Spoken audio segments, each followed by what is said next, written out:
Mad Max was the turnout of my lifestyle. Smoking green, blowing white clouds to build the blue skies. Conversating with the gods by my wildflower to let them know that it's the gods hour.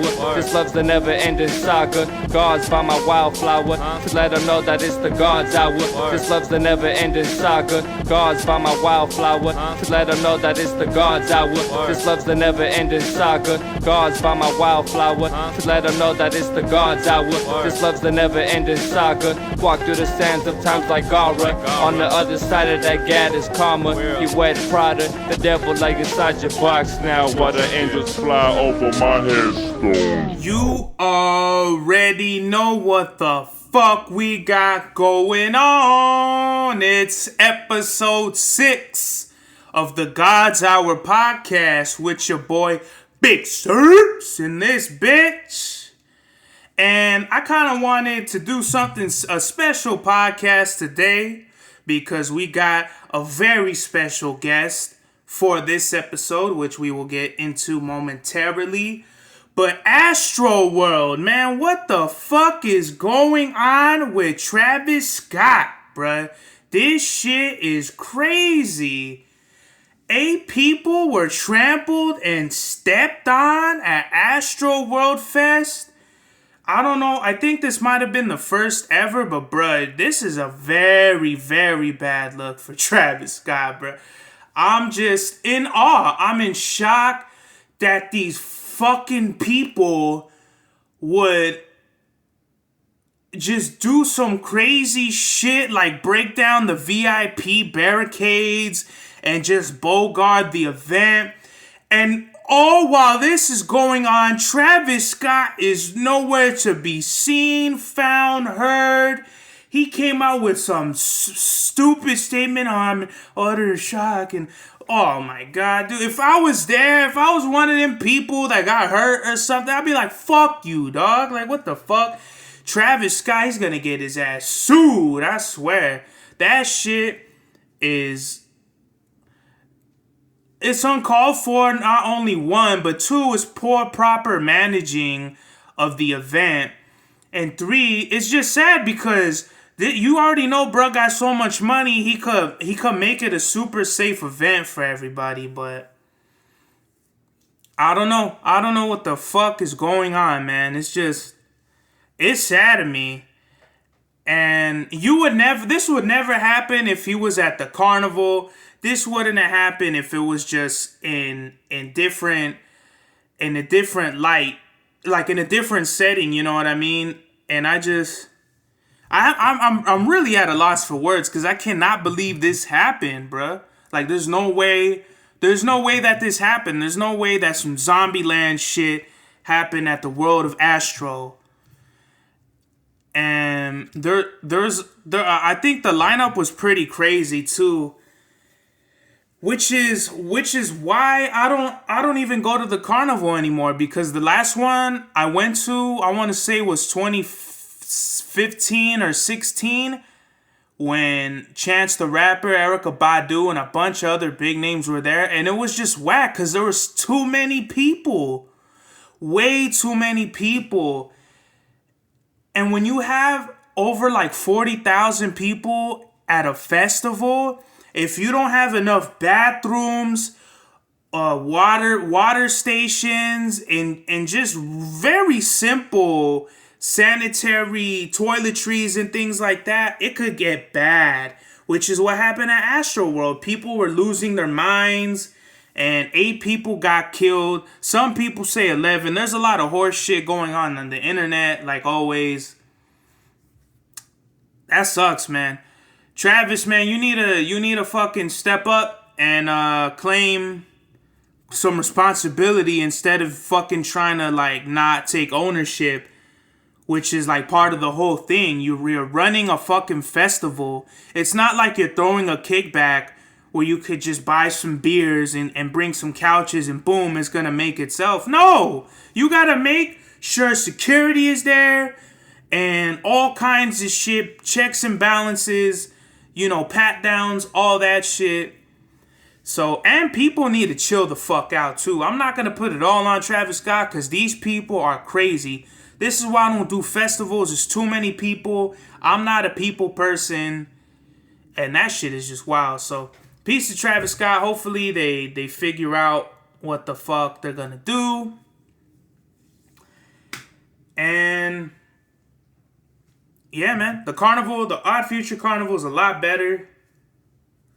I just hope we could get rid of shit like this, prevent things. Because I've never seen this before. So we need to really get this shit under control. So we could be safe. And all that good jazz. Speaking of jazz, I got a very special guest. Somebody that I've worked with for years now. Somebody I would consider a good friend in music. He's a producer. You've seen him credited on many of my songs. And you've seen me on many of his works as well. Who am I talking about? None other than Indiana's own NC. And we're just gonna call him up and see what's good. You can hear my pop playing music in the background. Damn. That's it. Get him on the jack. Yeah, I'm real excited for this interview right here. It's about to go down.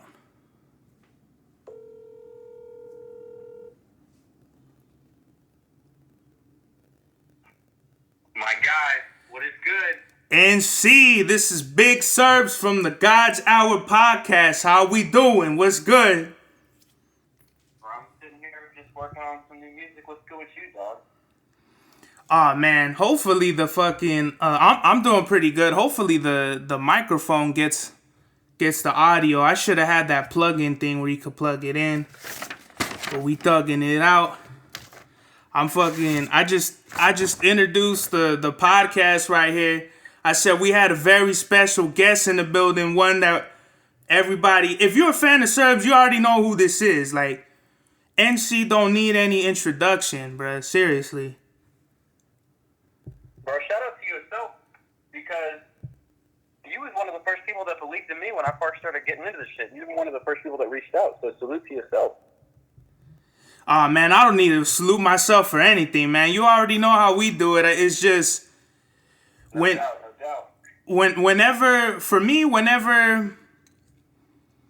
like I'm really like Coach K or something, bro. Like I whenever there's talent out there that needs to be, like, I feel like aligns with whatever I want to do, I'm really like, fuck it, man. Let's see what's good. Let's see what this is about. Whether it's a producer, a rapper, whatever. Like, I find what I want. I mean, what I want to work with, and then boom, we go from there. No doubt. So I wanted to get started. First of all, where are you from? Where is NC? What is his origins? What is his background? So originally, I'm out from the east, from Pittsburgh, Pennsylvania. That's where I guess like some of my roots are, but I grew up here in Fishers, Indiana. I guess more of the central Indianapolis area, and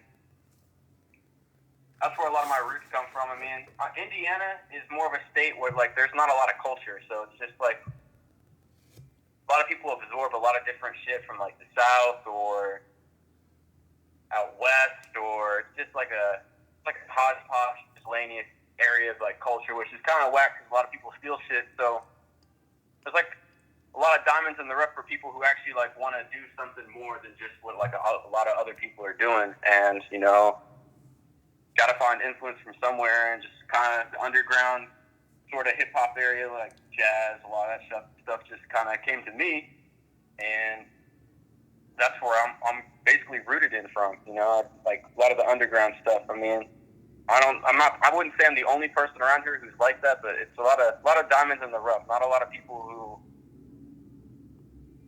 kind of do that type of music. It's a lot of just like, I don't know, stealing and jacking other people's shit. So you would say that there isn't a really big music scene in Indiana, but are there actually places that you could go to where there are poppin' scenes, like maybe hole in the wall, like cafes or bars or shit like that? I mean, yes, but like it's very limited because I wouldn't say it's not mainly like hip hop oriented, and if it is, I would say I'm not dissing nobody, but I think it's kind of whack in my opinion. It's more of like you get more like alternative or like folk type style of music for scenes like that. If you're gonna perform in like a small venue or a cafe or a lounge or some shit like that, it's not really there's not really a scene for like a lot of like you and I had talked about in the past. Like there's like on the west side, there's like this huge like underground beat scene going on. There's nothing like that around here, unfortunately. I wish there was. It'd be really dope if there was, but. That's very interesting. So, man, that. So if there is, I don't know about it, but to my knowledge, as of right now, there isn't. A lot of people who just kind of do it on their own and just throw it up on SoundCloud, YouTube, and not really people putting in the effort. And I'm just like, man, if you want to get this shit out here, like you gotta like keep pushing. You gotta really want it. Just you can't be going around saying, yeah, you know, I make beats. You know, like if you really want this shit, you gotta just kind of like put your 10,000 hours in and keep going and dedicate it and do it. I don't really see a lot of people around here who do it like that. A lot of people get caught up in the smoke and mirrors of bullshit, you know, but.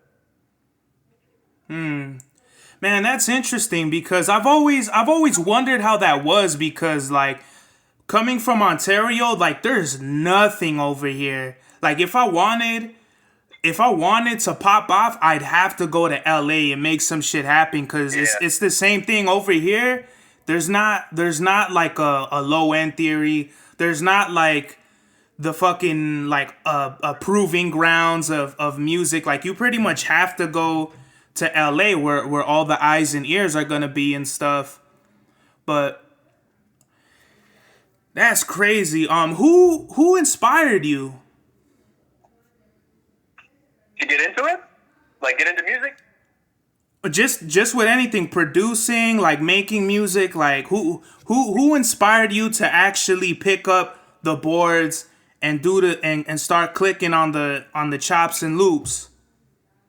Yeah, so when I was in high school, I really started to get into music. I want to say when I got into high school, I started to get into more underground music. I'm not gonna lie, I'm not gonna front. When I first got into like listening to music, I was big into like what was big at that time, like you know, like Drake. This was around like 2014, 15. I was really big into like Drake and like Lil Wayne and people who did that shit. And then I realized, I remember like my freshman year, I heard Joey Badass for the first time. Like, yo, this was completely new to me. I had never heard any like new style of rappers doing it like that, like right now. And then I started going back, and I got into like I got on the late wave of Odd Future before they died out, and I got really into Tyler before he kind of ducked off from Odd Future, and then I got into Earl. Earl Sweatshirt was probably the main reason I kind of got into it because he did that album, I Don't Like Shit, I Don't Go Outside, and he produced 9 out of the 10 tracks, and that really inspired me. I was like, okay, if he is a rapper who that's kind of his niche, you know, to me at that time, I hadn't really seen a lot of rappers who also produced at the time, to at least my knowledge, and I was like, that's really interesting. That inspires me because rapping is his niche. He kind of just picked up and do it. If he could do it, why couldn't I? So then from there, I kind of just got into more of what he was doing, and then through Earl, I found MF Doom, the late great MF Doom, and then Alchemist and Madlib, and just went down the whole rabbit hole of the underground and just educated myself. And I was like, okay, I think I can make this work for me. I think I can make the underground work for me. That's tight, man. So Earl actually inspired you to produce? Yeah, like just that whole album he did. He was really in his bag that whole 30 minutes. I was like, okay, he really produced. You could tell he really just like went in on it and said, I'm going to do it. It was all him. Except for the one track. I forget. My left brain, I think, did one track on there. But yeah, he basically did the whole thing. I was like, if he did it, I gotta at least give it a shot because he's a rapper, you know. At that time, I was like, see many rapper producer like at the same niche. I mean, I guess Kanye, but I wasn't. To my knowledge at that time, I wasn't that educated on the whole music shit. Like, he was kind of like my first introduction to like music terms and album credits and saying who did this and who did what. And I was like, okay, he produced and rapped on it. That takes a lot of skill. I don't think I could rap. That's not really my thing. I'm gonna make the sound speak for me. So let me see what I could do and get into that bag. That's and cool. From there, just been trying to get better. Yeah, Left Brain, he produced Off Top. Okay. Yep, that was the one. Yeah, that's dope. I didn't even. I mean, I knew obviously Earl Sweatshirt was like a pretty big influence for you, but I didn't know that he actually inspired you to produce like that. That's some shit even I didn't even know. Yeah, he was the one, man. I mean, back in that time, he was just like something I think that's missing in hip hop now is like mystery, and there was like a lot of mystery like just shadowing him, and I was like, I like that. Kind of like Doom. I like riddles, like mysteries, like you don't know everything about it, like what he's doing, and it kind of just it gravitated towards me to just do my own thing. So everything about Earl, the music, the aesthetic, the whole image, all of that, like that's what inspired you to produce. Are there any other influences at that time? Say one more time, dog. Are there other influences that inspired you besides Earl and MF Doom? Right now, I would say after, like, at that time when Earl put out I Don't Like Shit, I Don't Go Outside, I was really into him. I was really into what he was doing then.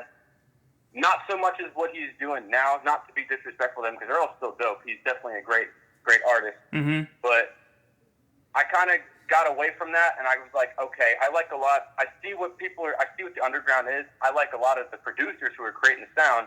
So I started getting into Alchemist more, and then probably I would say my biggest inspiration right now, who really is just an enigma to me to this day. Like, I don't understand how he does what he does.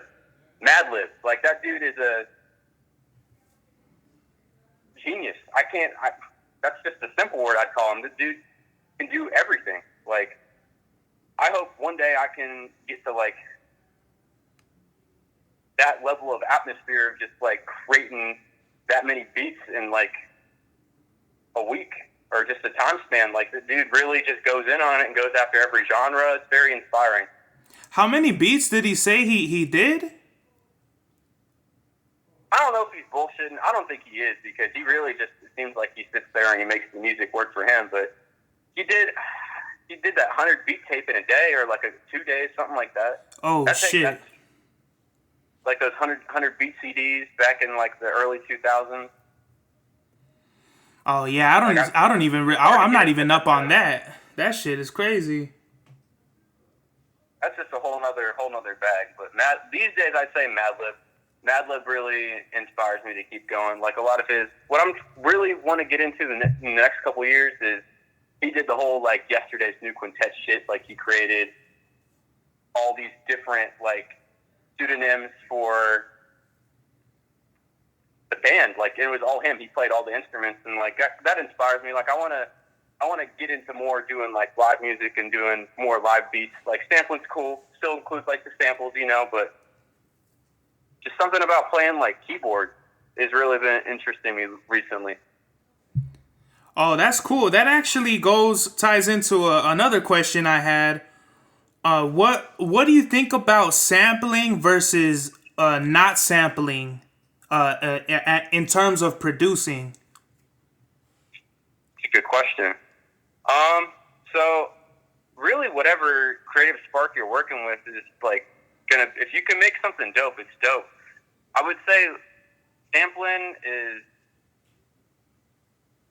I mean, sampling is more whatever the record hits you, like whatever the energy off that record inspires you to, flip it or loop it up, or really just do something really psychedelic and experimental that's just beyond you. Live music, or like making something from scratch, I don't know. It's good. Having an idea in your head, like you just hear it. I don't know, you might be at work, or you might be in the shower, or you might be doing some yard work outside, or making dinner, or some other shit, and just you get this rhythm in your head you never heard before, and it's just telling you to do it. They're both forms of making music like that, or whatever creative spark hits you that takes you beyond yourself, you know? Damn, that's dope right there. I didn't even really think about it like that. I would just always think of it in real simple terms, you know what I mean? Like, you hear a song, you like what you like, and then you sample it, you know what I mean? Versus you having to actually come up with the whole composition, like, okay, do I start with the bass? Do I start with the fucking drums? Do I bring up the melody first? Like, do I hit the keys? Yeah.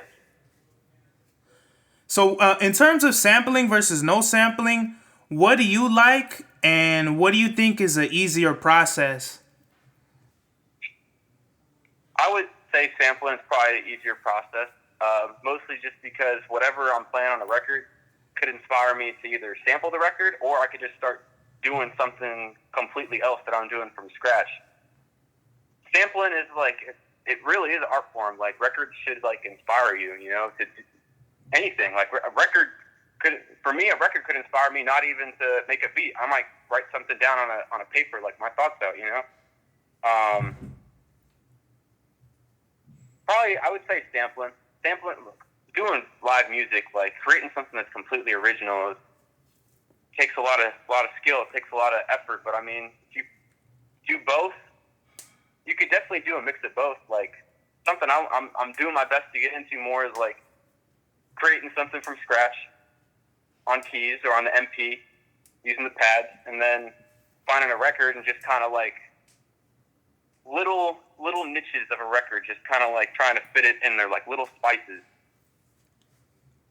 But I mean, I would definitely say sampling is probably the easier way to do. But sampling also, I hold myself at a high standard, high regard. Even sampling can be very difficult too. Like, for me, I feel like there is a right way to sample music, and there's maybe a wrong way to do it too. Like, I guess that's maybe just because of how far I've come along just doing it. I hold myself at a high regard. But making music ain't easy, I would say. It's really just about whatever hits you and inspires you, that takes you beyond what you're doing right in front of you. It takes you to like a whole nother dimension. Yeah, because it's not like a math problem where you could just do it all day and it's kind of like it has its own formula to it. Music is very. Oh, my microphone is fucking getting all staticky. Damn it! Ah, this sounds. Damn. Now I hear it. Oh, something's going on with the wire. All right. Okay, that's weird. All right.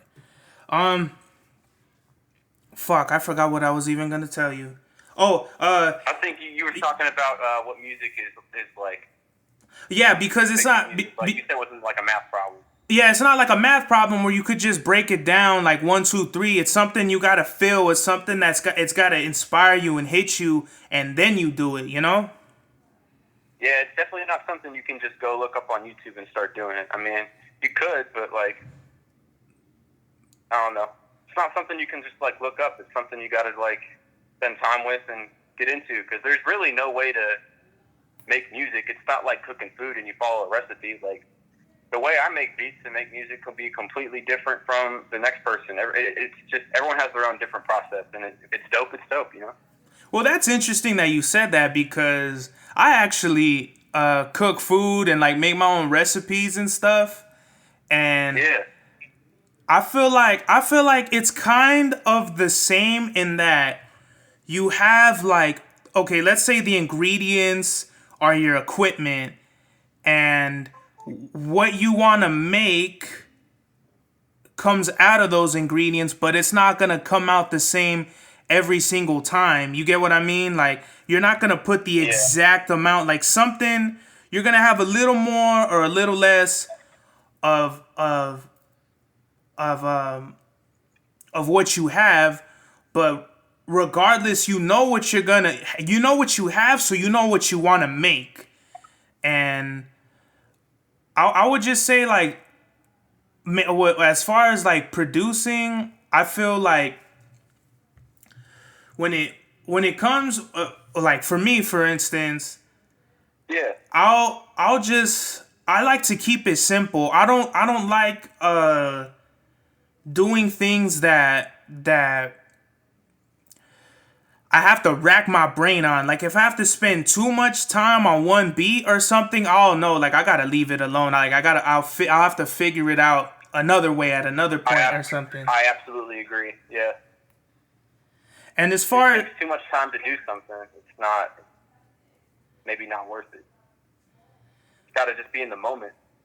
That's what music, I guess, kind of is. It's just like moments, you know. Fuck yeah, like Future said, bruh. Did you hear that quote that Future said about creating moments and always having to create those moments? I have not, but it wouldn't surprise me if he says that, because that dude, Future, has created plenty of moments. I mean, he's created like a whole nother niche of shit you can do. He got made fun of Snoop Dogg, bruh. That's how you know. Yeah, bro. If you got someone hating on you, whatever you're doing, you know you're doing it right. Oh, for sure, man. How is your beat making process? Like, how do you go about making a beat? So it's, for me, I make music in my room. So I look at it as just like, you know, I come to my own office, you know. So get up very early. I'm an early bird, you know. Mm-hmm. Eat breakfast, shower, work out, whatever, and then I do all the shit I need to do, clear my mind, and then I get to the office and start making my beats. So, you know, I light a candle, turn on the record player, put on a couple records, turn on the MP, and then just listen to whatever kind of inspires me in the moment. Might read in between then, and then if I find something I really like, I'll record it. Might chop it up, might loop it. You know, I might find some other stuff, other elements to add to a beat. But I mean, for me, I never really stick to one genre of records to listen to in a day. I'm always trying to pick whatever's out there. You know, whatever inspires me through my crates. Or if I'm really feeling it, might turn on the MIDI and start cooking on the keyboard. But I mean, really, whatever record kind of inspires me in the moment to get me where I need to be, whether it be chopping it or looping it, whatever really is just I feel is hitting me in that moment. That's cool. So, do you like making beats to rap on, or when you make a beat, like, you're not even thinking about it, you just make it? So I make all my music for me. I don't. If someone thinks that it's dope afterwards and they want to use it, that's great. If they hate it, that's cool too. I make all my music for me. It's like more of a therapeutic, spiritual thing for me. Like, it's all for me. Like, I got into it at first because I was inspired from other people, but then I realized, like, after I turned 18, I was like, yo, if I really want to do this, I got to be my own artist, and I got to do this shit for me, no one else. But if people think it's dope after I make something, that's great. Like, let's collaborate and do something, but I do it all for me. That's actually pretty tight. I'm the same way too. I don't even care, like, if it's rap, if you could rap over it or something. I just want, if it hits me, I just want to make it right there, and I don't like to think if I'm gonna rap over it or if I want someone else to rap over it. Like, that shit doesn't even matter at that point for me. Absolutely. Kind of like moments we were just talking about. Like, if you want to make a song out of it, I mean, it's hitting you in the moment. If not, you're making it for yourself, you know? Whether it be producing, rapping, writing, whatever. For sure. How did you actually start making beats? Like, how did you start, and did anyone teach you or did anyone teach you or anything like that? That's a good question. So, I can remember very vividly. It was 2015. That was like when I was really getting into, like, the latter latter half of like the Odd Future days. I was inspired by like Tyler and Earl and like a lot of like the synth music they were doing. Like, so I had this. My dad had this like, I don't know why he had it. I guess he was maybe learning how to play keyboard or something back in the day. He had this old keyboard. Had like a bunch of different sounds. I still have it. I started like learning keys on that with my one of my old friends, Simon, at the time. He was really into it too. That was a really close friend of mine. We kind of both got into it, and I didn't start really like recording anything probably until like the next year, which was when I started my YouTube channel. I was uploading. I kind of was just like, all right, I'm just going to upload rare Earl content for me so I can like listen to it at school. That was the whole point of it. So I was using like Audacity, learning on that. And then my 16th birthday in May of 2016, my mom got me FL Studio, and I started self-teaching myself on that. And FL was cool to learn on. I kind of got away from it because I don't like clicking buttons all day. Like, I don't like using the mouse and clicking shit. To me, that for me personally, I don't think that's making music. I just got tired of it. So at that time, I was starting to get into Al more, and I was seeing he's on the MPC, and I was like, okay, I like the look of that. I want to learn that. My dumbass thought, like, you put all the sounds in the drum machine and it makes a song for you. That was not the fucking case. you gotta really know. Yeah, I was like, oh, you just tap all the buttons and it makes a beat for you. Hell no, it does not work like that. You gotta have an idea how to do it. Like my early days learning I had the MPC Studio. My early days on the MPC Studio, made a lot of whack shit. So that's how you learn. Like, I made a lot of whack beats. Over the years, I just learned how to make it work for me. I still don't know everything on that thing because I kind of moved on from that, and I got the MPC Live 2 this year, which is another beast. That's a really good machine. But I've just over the years kind of just self-taught myself a lot of the shit how to do. I mean, I still have FL, but I don't really have any desire to use it. I've been just on the drum machine. Oh yeah, definitely. It's funny because a lot of people I know that they use MIDIs and keyboards and stuff. They only like using hardware. Like, they don't like messing with the software at all, unless it's like Ableton or something that goes with it. But that's funny. Ableton's dope. Ableton is dope. I wish I could get into it. It's just, for me, I just got tired of clicking buttons and staring at a screen. I'd rather stare at a screen that's on a piece of hardware that's all just like one unit that I can just put all my concise ideas and save it and just go from there. That's cool. So oh shit, we got that question out of your way. What is your favorite album that you made? Shit. So every year it's just like I feel like I keep growing and I get a little bit better. I would say the most thing that I'm very proud of is the most recent project I put out with my guy D'Angelo, LA Onge. I did all the beats on there, and then my guy Carson mixed and mastered that shit. And I really like how it came out sonically. I feel like that was like my first official thing that I really put my 110% into it, and it came out dope. I would say that's my favorite. But in terms of like non-collaborative, like my solo shit, probably my last beat tape I put out, which was Sample Delia. But I got some new shit I need to get out. I'm sitting on a bunch of beat tapes that have been way better than past shit I put out that I need to put out. I've just been, life catches up sometimes. Don't have the time to compile everything and put it out. But I need to, moving on to next year in 2022, I gotta be more consistent and do that. I've been lacking on that. All right. And as far as that Outliers album, I really like some of the stuff I heard. Like, I like the Limitless track.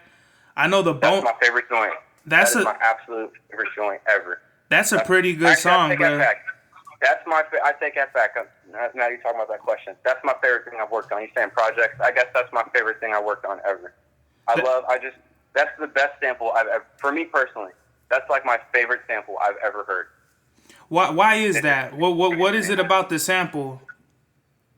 So I'm not sample snitching or nothing, but like it's not on like a record or anything. It was like media music, you know, like those like that they make for like commercials and shit, or like movies. It's like promo music that just sits in libraries and you can pick it up and license it. It was on one of those records. I forget which one. But oh shit! I don't know. I just heard it and I was like, man, I don't know why, but I love this shit so much. And then I made the beat, and then the following month I was playing. Me and my guy D'Angelo, we actually did that like almost 3 years ago now. We were at my school at Azimuth, and I was playing him beats, and then he went in there and he recorded the original one. We have like a demo one. We recorded the original one all in one take, and that was, for me, that was like my first real like personal hip hop experience, because he heard the beat, he went in there, and he one take Draked it, and it was like being in like another dimension. It was just like a pure, like we were just talking about. It was like a moment. That's a moment I will never ever forget. And then it wasn't mixed or mastered or anything, and I lost the original file we recorded it on. So we went. So I was telling him, we gotta redo that one. Like, we gotta really make that joint and put it out. And went over to my guy Carson's, re-recorded it, and I honestly like how the remastered version came out, because I hit up this girl I went to school with named Riley Sims, who did the cover art. She is a fantastic, fabulous artist. She did the cover art, and that came out really dope. I just really wanted it to be its own little thing, like the Limitless Pill Comics joint. Shout out to Anthony Mackie on the latter half of the end for riding us out on the movie Synchronic. That's a good movie.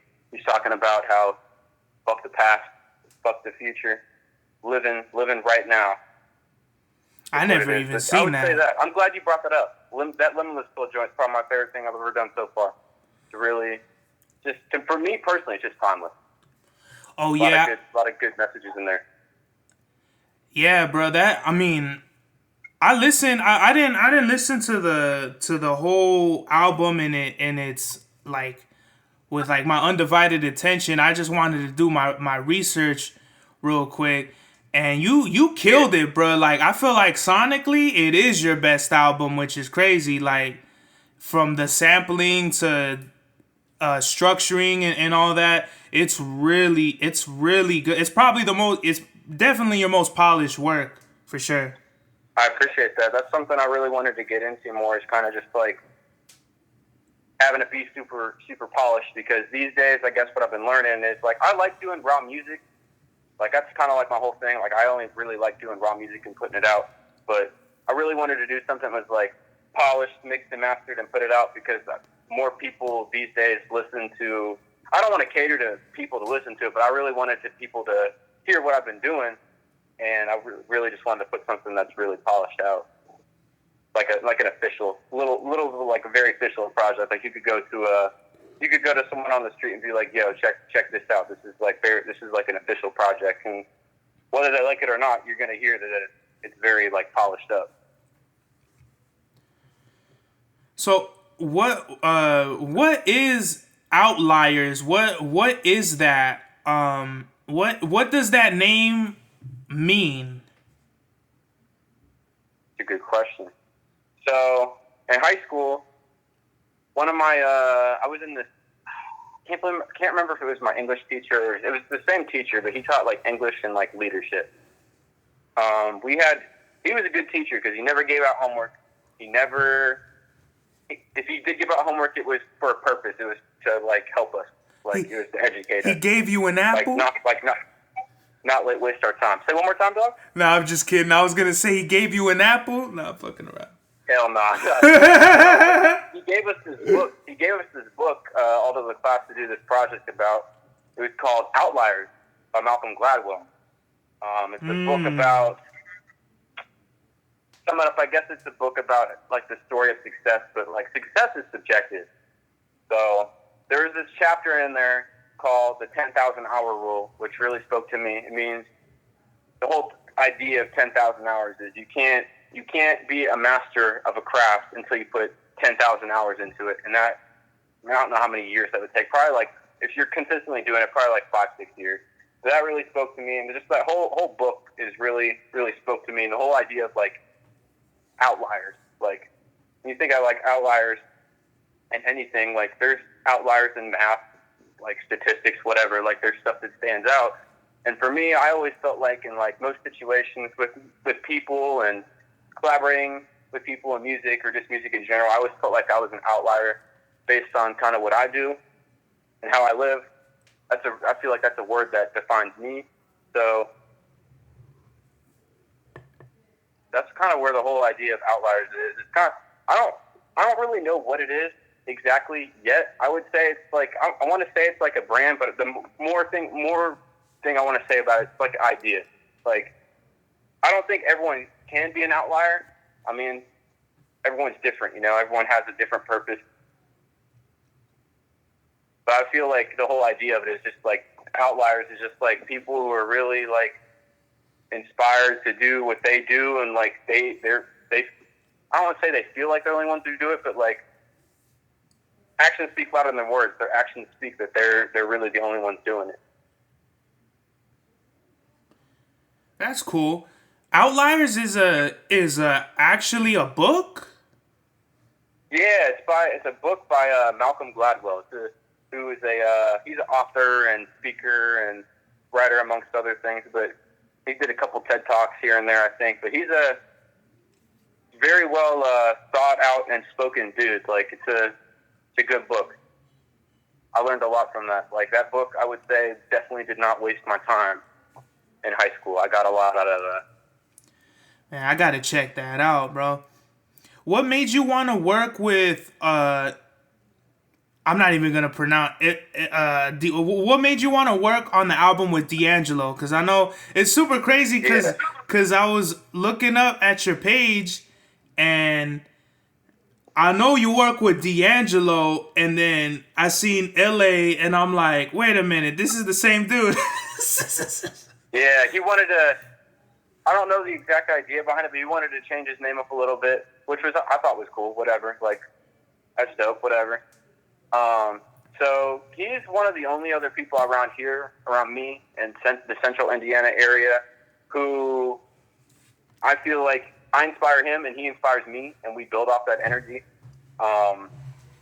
There's not, like I told you before earlier, like there's not a lot of people around here who kind of just like be original. Like I don't want to call people whack because that's disrespectful, but like I hear a lot of whack shit around here, and it's not like a lot of people who want to do something that's like beyond them or be original.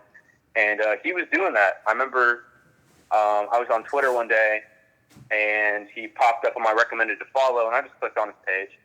Back when I was on Twitter, I'm not on there as much now, but I saw he just put out this new Instagram, new Twitter page, and he just put out this new project called Blue Boy.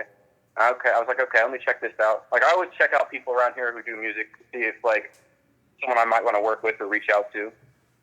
And I heard a lot of dope shit on that album. Like he had this song on there called The Pessimist, which is a really, really, really well written song. It's very inspiring, both verses. And I was like, okay, I want to reach out to this dude. And I was like, I want to build more of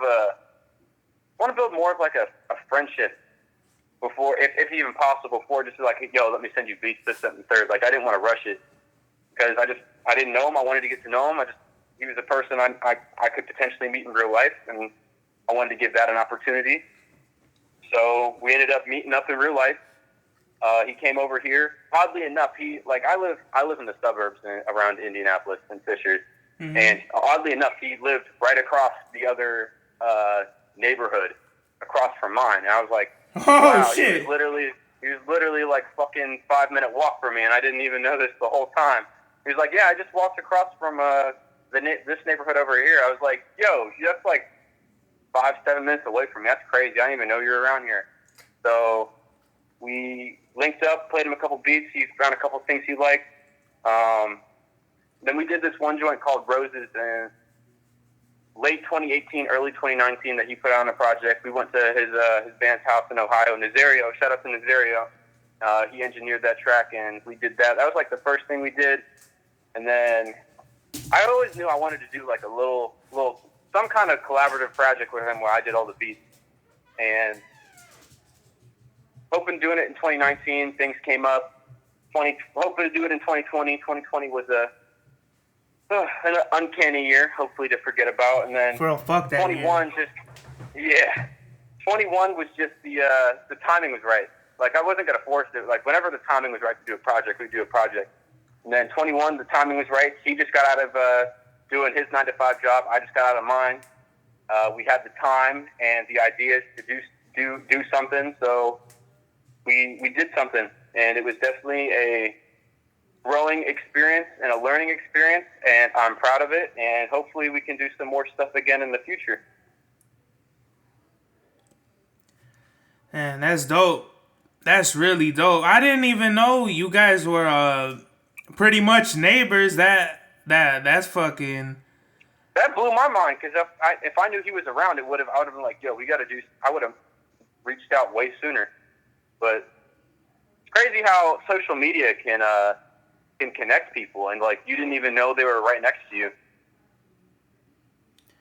Yeah, versus back in the day, you would have to actually go outside and shit like that. I feel like the internet also disconnected us in that way, because before, you would have to actually go out and meet people and shit, and I don't know. It's super interesting how the world works and how things fall together, you know, as they go.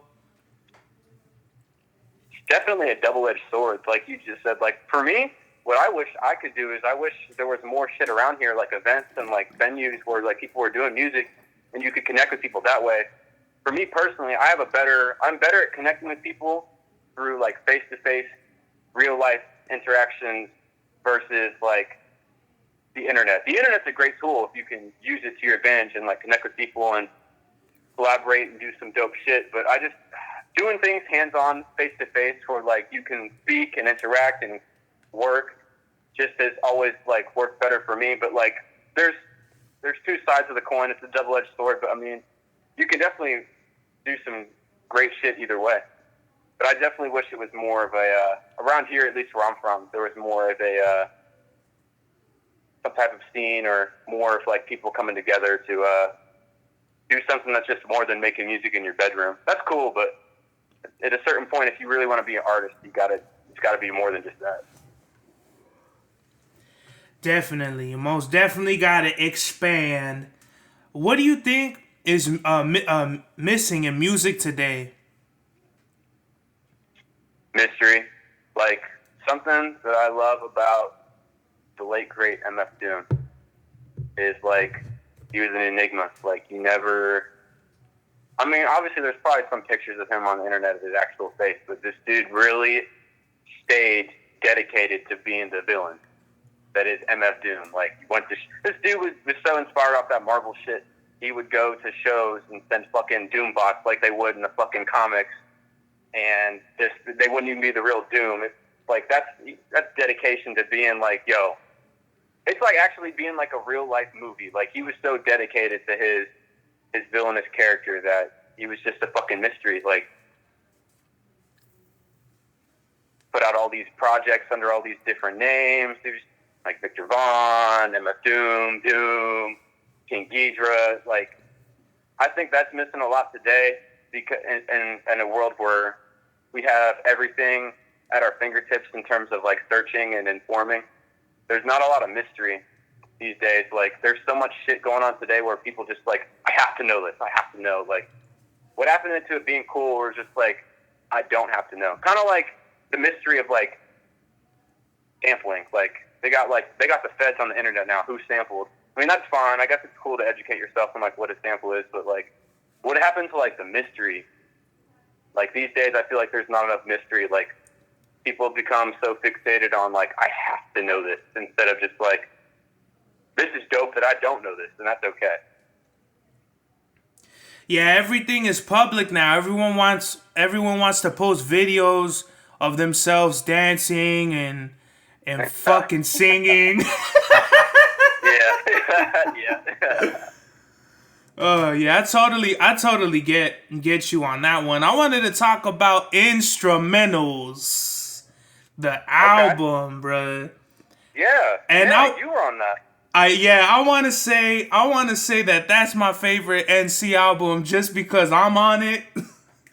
Word. No, I'm just kidding, bruh. That was the first one. That was the first. That honestly, when I was 17 at the time, I was so proud of that. I was like, yo, like, this is like my first official thing. And now looking back at it, I'm still proud of it because like some of the people I was able to get on there, like you and Chopper Styles. I don't even know if he's still. Yeah, and Slater Black. I don't even know if he's still around. And Fortes and That Done Bud. It was just very. I'm very proud of it at the time because like I didn't even know what the fuck I was doing, but people were inspired and believed in what I was doing, that they wanted to be a part of it, and it was. I thought it was so dope at the time, and it still is.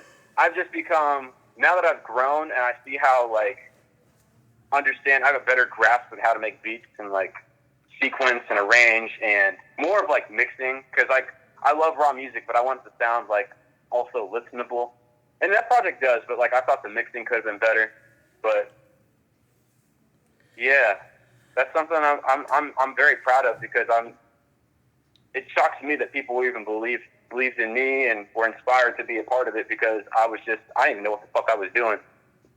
It was very innocent. That's a good word for it. It was a very innocent project, but I'm very proud of it.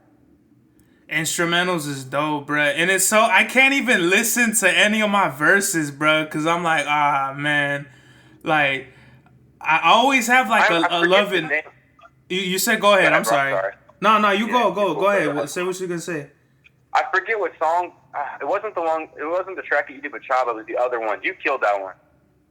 Oh yeah, Watch Yourself. What it was called, yes, that's what it was called. Yeah, you killed that.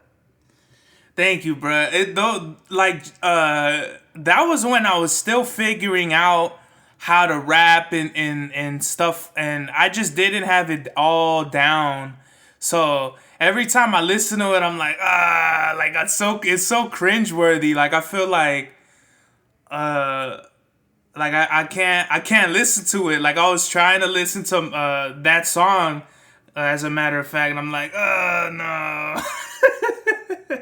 I get you, but that's the great thing about it because it's so innocent, and then you look back at it and you're just like, man, I can't listen to it, but that's also a good thing because I've been growing and getting better as an artist. Oh yeah, for sure. That thing. Yeah, instrumentals like that album, I feel like was a real turning point for you because before that you had like, what was it, the volume 1, I forgot that. Oh yeah. Grime Loops or something like that. I completely forgot about those projects. Yeah. I forgot about those.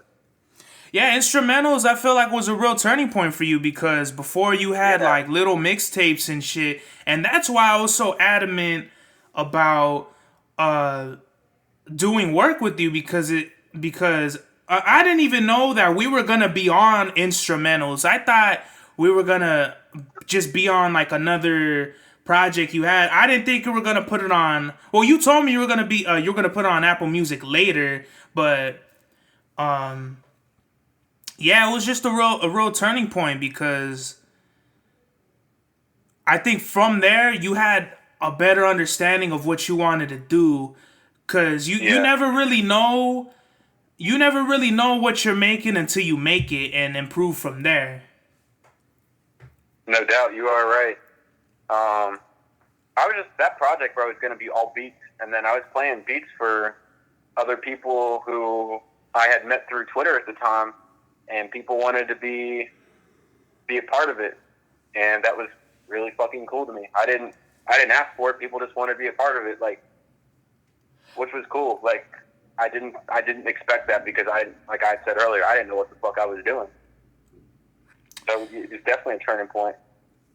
For sure. You already know it was for the love because we didn't even charge you for that. You know what I mean?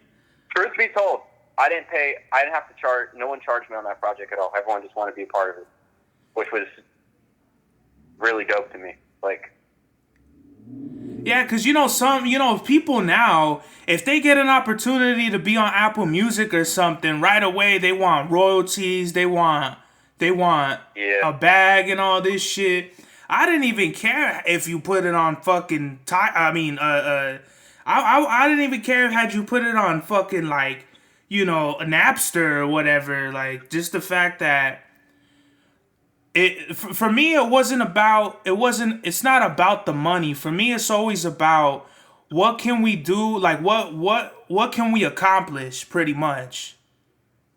Yeah, it's crazy because at that time I didn't even know what royalties or any of that shit was. I was just like, it was so innocent. I was like, I'm just gonna put it out. Like, this is it.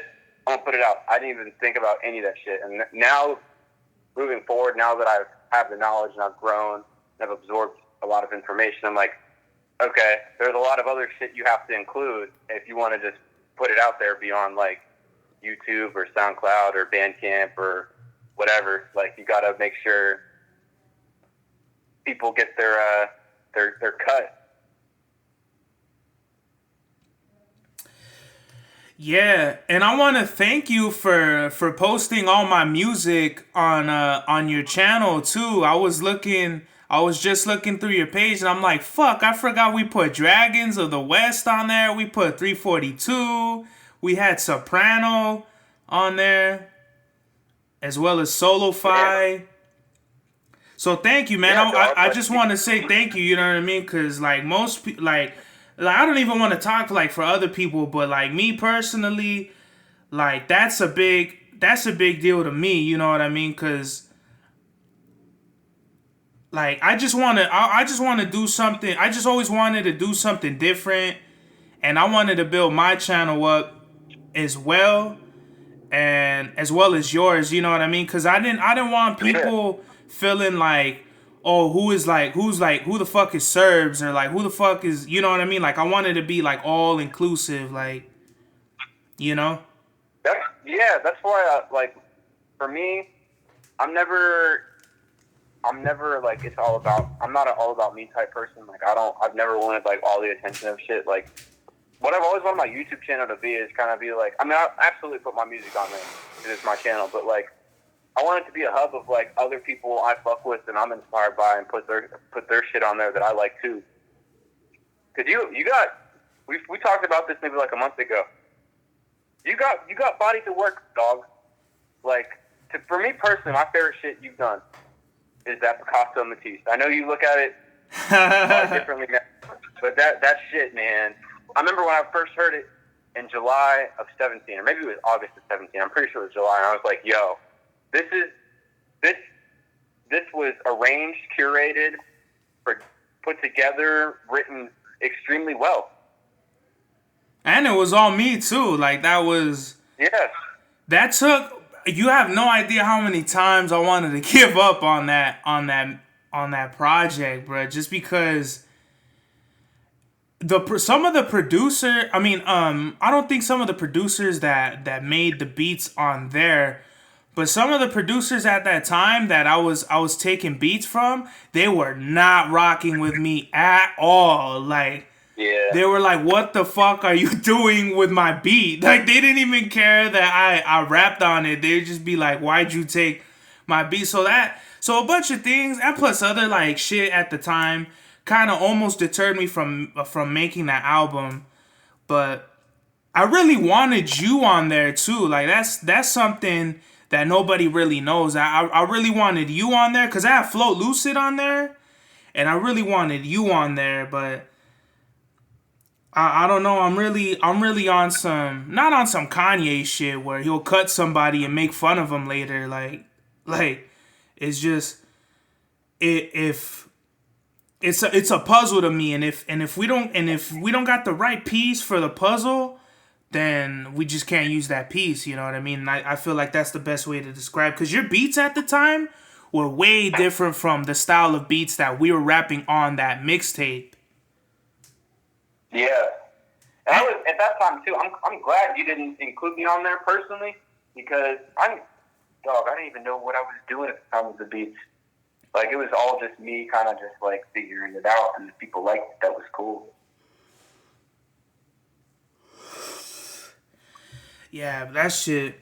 Picasso and Matisse was a moment, and the whole.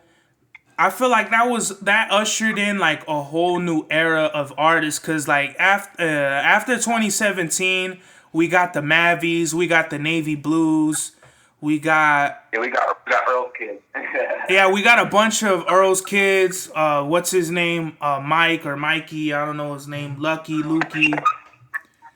Yeah. That's not being disrespectful to them. That's just they are Earl's Kids, basically. Yeah, for sure. Like, what's his? Like Float Lucid said, I was like a Griselda baby, and I thought I took that as a compliment, cause fucking those Griselda's dope. All them, like, if there's any movement that I'm inspired that I directly come from, like that family tree, is definitely Griselda for sure.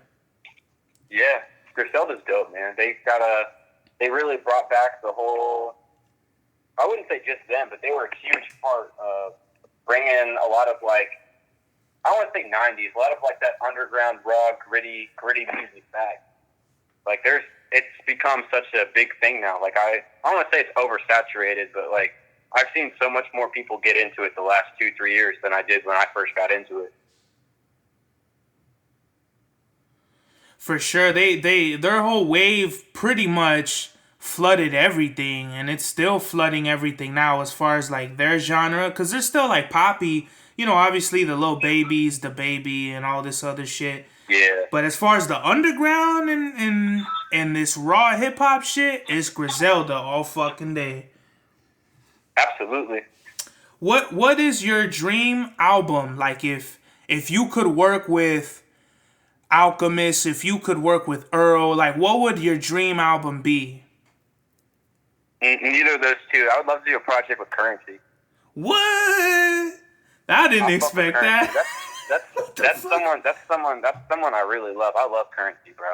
That dude, he's just like, whether it's like quality or not, he definitely puts out like a lot of quantity. Like, I wouldn't say all his projects are great, but he just puts that, like, he puts out great, just like music you can just like drive to. Like, when I drive, I always have, most of the time I have like some Currency project on. Like, he's definitely, I don't know how to describe Currency. He's so consistent, and like, I wouldn't say like he's not the type of, he's kind of, I don't know how to describe him, honestly. Like, this is not me dissing him in any way, shape, or form, but like, he just knows who he is, and he's spitta. He just continues to be consistent with what he does, and not even just the shit he's done with like Alchemist. Like, he's got like so many just like tapes of just like great hustler rider music that I really, really like. And if I could do like a project with Currency one day, that'd be dope. Currency's dope.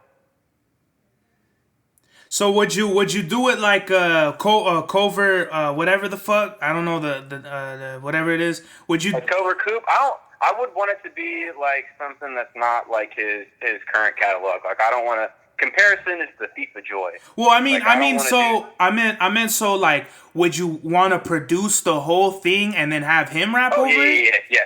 I would want to do just. I would love to get in a studio with Currency, where we do a whole project. I do all the beats. He writes to them, and we do a project, and it might have a concept or maybe not. But I would love to do a project with Currency. That's someone like I listen to him at least like once a week. So like, yeah, definitely Currency. That's cool. I know you said before in our conversations that you really like Currency. If you did make an album with him, would you want to cater to more of his like mellow sound, or would you want to take him to a different area for him? Yeah, I would want it to be something that's not like anything in his current catalog. I'd want to do something that obviously our energies would have to build off each other. Like, he'd have to be inspired by me, and I'm already inspired by him. But like, he would really have to want to do something that's like beyond him, you know, like do something that's definitely like a timeless piece. Because that's the music I want to just continue to do. I want to, even if it's not the other people, to me, I just want to put timeless music out that you can come back to and be like, damn, that was a time, man. That was a dope time. That was dope music. That's dope. What is your favorite equipment to work with? Currently, I mean, it might just keep going up because hopefully I keep growing over the years and I get more music equipment. But currently the MPC Live 2, that's my go-to. You get busy on that. It's different for everybody, but I can get busy on that in like 30 minutes. It just is. I don't know how to put it into words. It's just, for me personally, I mean, there's no perfect machine, and perfection is subjective and is not really real, but it's like the perfect machine for me right now to make beats on. I can get all my ideas out and across in a quick time span and then move to the next thing, because like I always just want to be starting an idea, finishing in it, and then moving on to the next thing. Just constantly keep moving, keep new ideas fresh and moving forward. That sounds dope. Where do you see yourself doing in the next 5 years as far as music? What does NC have? What do you think you're gonna be at in 5 years? It's a really good question. I hope by that time I'm finished up at my audio engineering school at Azimuth, and I've developed like, I don't want to say connections, but more working relationships with people who are inspired by me and I'm inspired by them, and we can put out more dope, timeless, official music. I hope I can put out more beat tapes in the future. The main thing I really hope I can do in the next 5 years is I really, really, really have a desire to just do a jazz album.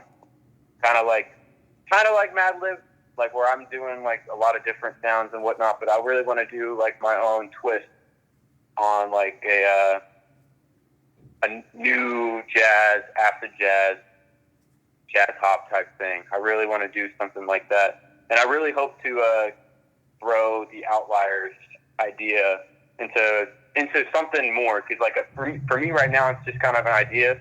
I hope it can become potentially something more than that. You never know. That sounds good. That sounds like something I would I have like the same aspirations as well. I've been having your beats in my phone and shit since like 2017, since you sent them to me, bro. I go on I play Pokemon. I play Pokemon Go and stuff, and I'll just have your beats in my playlist and shit.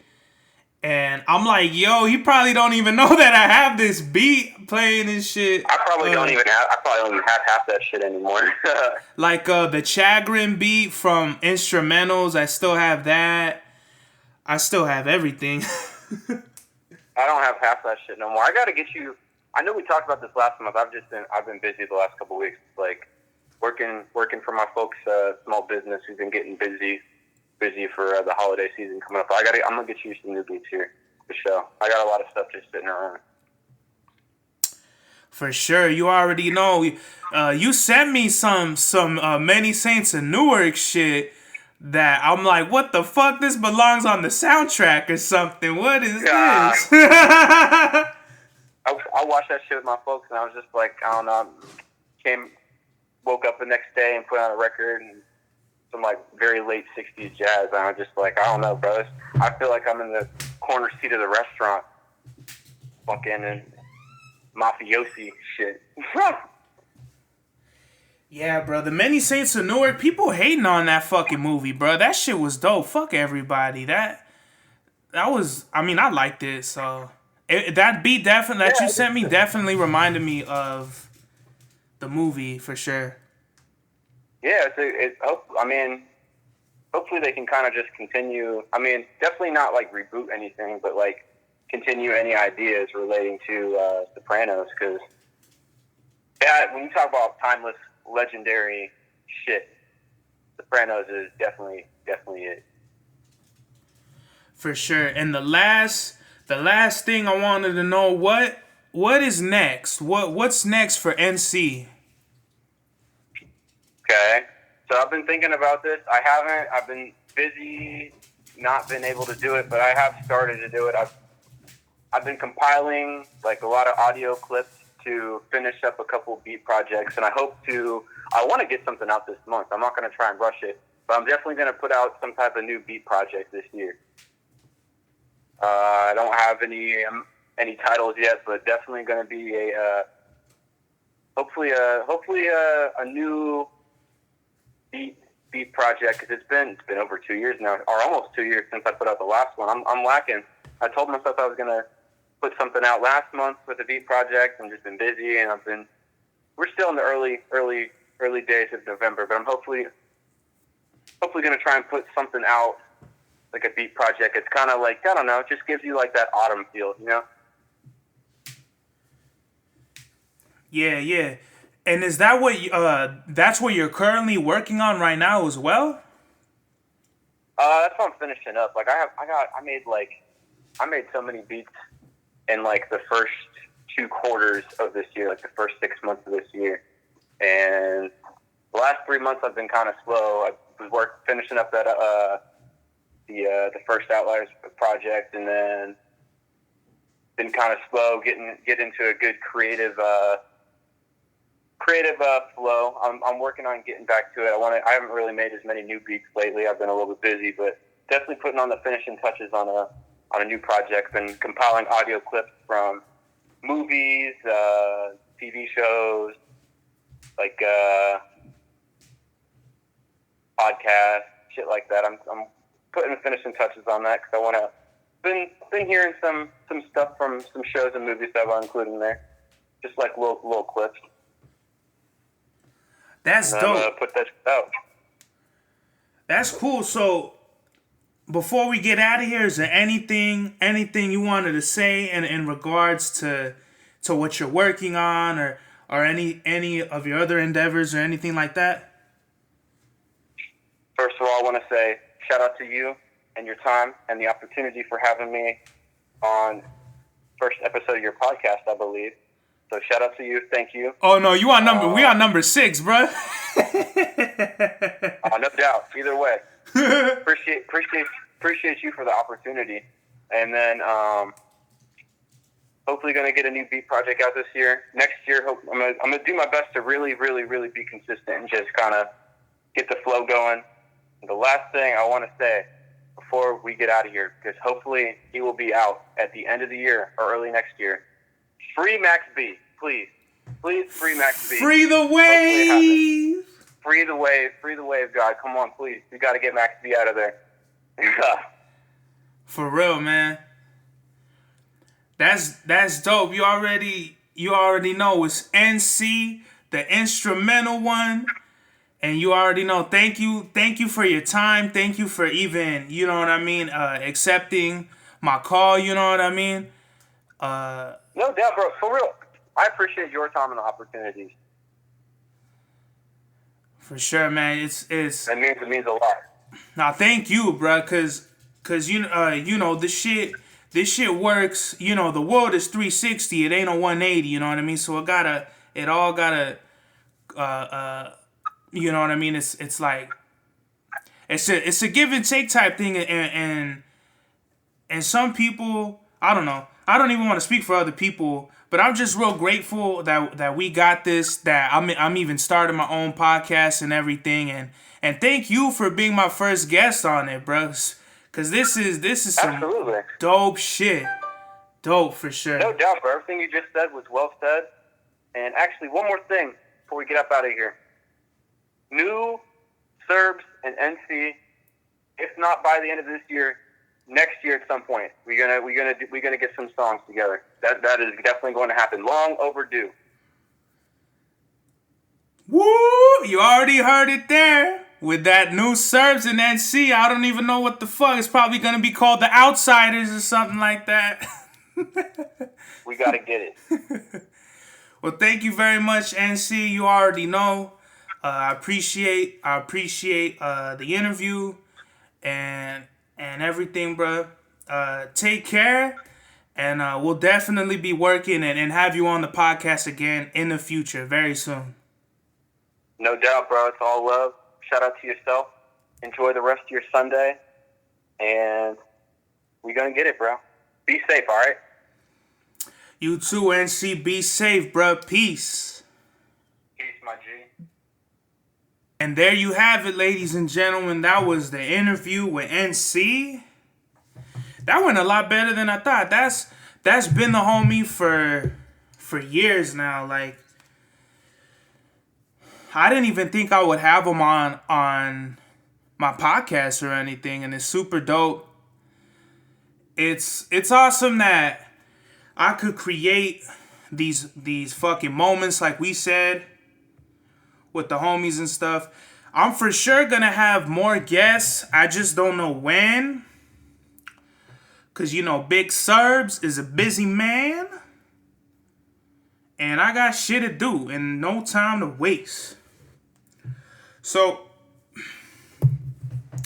that was episode 6 of the God's Hour podcast, Instrumental. If you didn't know, this is the God's Hour. Mad Max was the turnout of my lifestyle. Smoking green, blowing white clouds to build the blue skies. Conversating with the gods by my wildflower to let them know that it's the God's hour. This love's the never-ending saga. Gods by my wildflower to let them know that it's the God's hour. This love's the never-ending saga. Gods by my wildflower to let them know that it's the God's hour. This love's the never-ending saga. Gods by my wildflower to let them know that it's the God's hour. This love's the never-ending saga. Walk through the sands of times like Gara. On the other side of that gad is karma. You wet Prada, the devil lay inside your box now while the angels fly over my headstone.